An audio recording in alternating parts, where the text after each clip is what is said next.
Հաշնեն, քուր կտակ ձեր ձերքը բռնել։ Ո՞տ եմ ասում։ Ինտերպրետությունն է։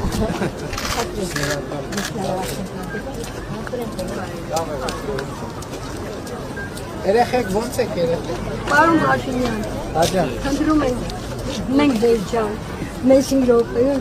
5 րոպե։ Այս փոքրիկների հետ մենք 5-6 կիլոմետր դուրս ենք եկել ճանապարհ սարերով եղեղի ժամանակ։ Բայց իմանալից է, որ մեր տան հարցը բացարձակ 155 տուննացանային կայանի, ոչ մի կարգավիճակով ոչինչ չգիտեն, լուծված, չլուծված։ Դե համոզված եմ իրավական խնդիր է։ Գիտեք ինչ ավելի լավ չէ, մեր 155 տունը գետերին ափին, որ ճանապարհը չունի ինքը, եկել է քահը, այնտեղ մեր տունը, բացարձակ Համոզված եմ, որ իրավական խնդիր է, մի հատ իրավական ձեր սեփականության